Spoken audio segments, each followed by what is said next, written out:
I am continuing in my reading. What I'm doing in this series is to read through the entire standard works of the Church of Jesus Christ of Latter-day Saints. This consists of the Bible, the Book of Mormon, the Doctrine and Covenants, and the Pearl of Great Price. I am continuing reading in a chronological order, according to event, not according to publication or volume, so I'm skipping around a bit as I move along. We continue again with Alma now. Nephihah, the second chief judge, is dead, and his son Pahoran has become the new chief judge. One thing I did forget to mention in my last video is that Alma wanted to give all the sacred records to Nephihah because they had been kept by the kings. And so I think Alma thought, well, now we need to keep them with the judges, keep them with that political leader. But Nephihah refused. That's why they were given to Kingmen. And I think Nephihah was right. They needed to stay with the high priest, the religious leader.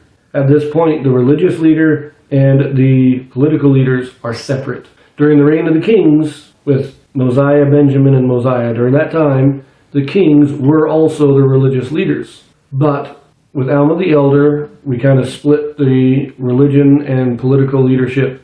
And when we got into the reign of the judges, that divide became permanent. And Nephihah was probably right in keeping that separation. But that's where we left off. We had the Moroni rebellion. That was fun.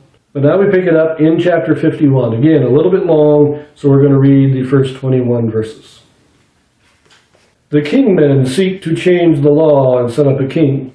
Pahoran and the freemen are supported by the voice of the people. Moroni compels the kingmen to defend their liberty or be put to death. Amalickiah and the Lamanites capture many fortified cities. Teancum repels the Lamanite invasion and slays Amalickiah in his tent.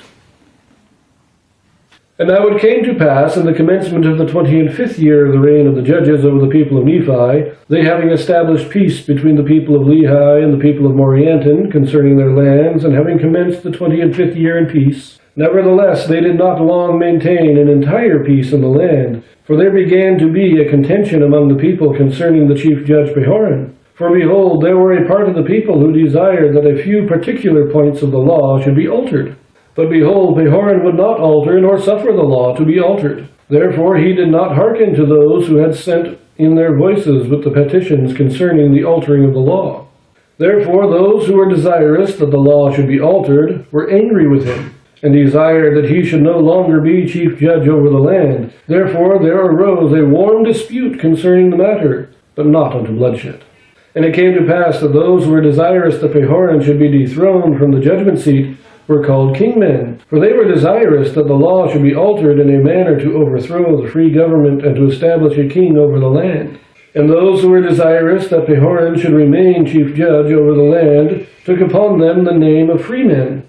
And thus was the division among them, for the freemen had sworn or covenanted to maintain their rights and the privileges of their religion by a free government. And it came to pass that this matter of their contention was settled by the voice of the people. And it came to pass that the voice of the people came in favor of the freemen, and Pahoran retained the judgment seat, which caused much rejoicing among the brethren of Pahoran, and also many of the people of liberty, who also put the kingmen to silence, that they durst not oppose, but were obliged to maintain the cause of freedom.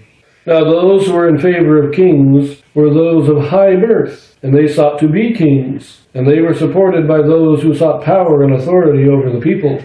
But behold, this was a critical time for such contentions to be among the people of Nephi. For behold, Amalickiah had again stirred up the hearts of the people of the Lamanites against the people of the Nephites. And he was gathering together soldiers from all parts of his land, and arming them, and preparing them for war with all diligence. For he had sworn to drink the blood of Moroni. But behold, we shall see that his promise which he made was rash. Nevertheless, he did prepare himself and his armies to come to battle against the Nephites. And his armies were not so great as they had hitherto been, because of the many thousands who had been slain by the hand of the Nephites. But notwithstanding their great loss, Amalickiah had gathered together a wonderfully great army, insomuch that he feared not to come down to the land of Zarahemla. Yea, even Amalickiah did himself come down at the head of the Lamanites, and it was in the 25th year of the reign of the judges, and it was at the same time that they had begun to settle the affairs of their contentions concerning the chief judge Pahoran. And it came to pass that when the men who were called Kingmen had heard that the Lamanites were coming down to battle against them, they were glad in their hearts. And they refused to take up arms, for they were so wroth with the chief judge, and also with the people of liberty, that they would not take up arms to defend their country. And it came to pass that when Moroni saw this, and also saw that the Lamanites were coming into the borders of the land, he was exceedingly wroth, because of the stubbornness of those people whom he had labored with so much diligence to preserve. Yea, he was exceedingly wroth, his soul was filled with anger against them. And it came to pass that he sent a petition with the voice of the people unto the governor of the land, desiring that he should read it and give him, Moroni, power to compel those dissenters to defend their country, or to put them to death. For it was his first care to put an end to such contentions and dissensions among the people. For behold, this had been hitherto a cause of all their destruction. And it came to pass that it was granted according to the voice of the people. And it came to pass that Moroni commanded that his army should go against those kingmen, to pull down their pride and their nobility, and level them with the earth, or they should take up arms and support the cause of liberty. And it came to pass that the armies did march forth against them, and they did pull down their pride and their nobility, insomuch that as they did lift their weapons of war to fight against the men of Moroni, they were hewn down and leveled to the earth. And it came to pass that there were 4,000 of those dissenters who were hewn down by the sword, and those of their leaders who were not slain in battle were taken and cast into prison, for there was no time for their trials at this period. And the remainder of those dissenters, rather than be smitten down to the earth by the sword, yielded to the standard of liberty, and were compelled to hoist the title of liberty upon their towers and in their cities, and to take up arms in defense of their country. And thus Moroni put an end to those kingmen, that there were not any known by the appellation of kingmen. And thus he put an end to the stubbornness and the pride of those people who professed the blood of nobility. But they were brought down to humble themselves like unto their brethren, and to fight valiantly for their freedom from bondage. That's where we leave it. Consider this. Pahoran is elected judge. And there are some people who want to alter the law. Now it doesn't say exactly how they want to alter the law at first. But Pahoran says no. No, the law was set down by Mosiah. We're going to keep it. Now, Pahoran was probably old enough to remember Mosiah and the beginning of the reign of the judges.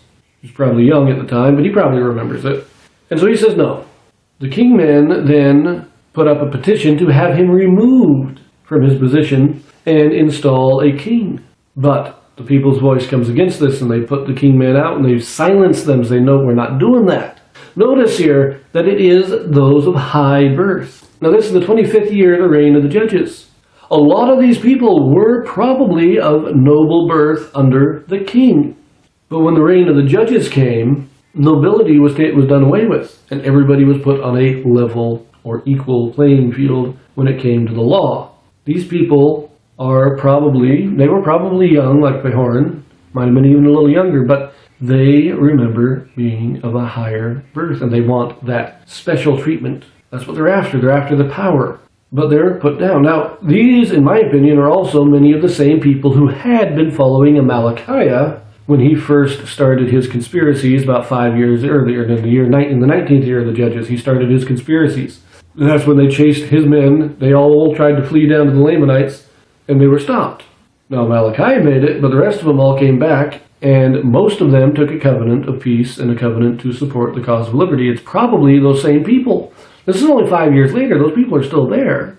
And it's probably those same people who are now thinking, oh, well, we tried to take over by force, but maybe if we can maneuver our way through the law to take over, we'll get ourselves... And then they're not breaking their oath either. They're still maintaining the nation. They're just altering the law. But that's the thing, is that then we see their pettiness, and these people really are craving power, because when the Lamanites come in and actually invade and start attacking Nephite settlements and Nephite fortifications, the kingmen refuse to help defend. That's when Moroni goes and fights. He goes against the kingmen. And it is a battle. In battle, they kill 4,000 people who were in support of the kingmen. But notice that one last detail we got to mention here. Moroni did not take it on himself to go and put these people down. They were not part of the military. They were simply refusing to join. It was kind of like they were draft dodgers. Moroni was calling people together, saying, the Lamanites are invading, we need to strengthen our armies. And these guys were saying, You guys take care of it. We don't want to have any part of it. Because they were hoping the Lamanites would actually come in and they could join the Lamanites. And Moroni knew that. But what did Moroni do? He didn't just go out against them because they weren't in the military. He had no authority over them. And he knew it. So what did he do? He got a petition.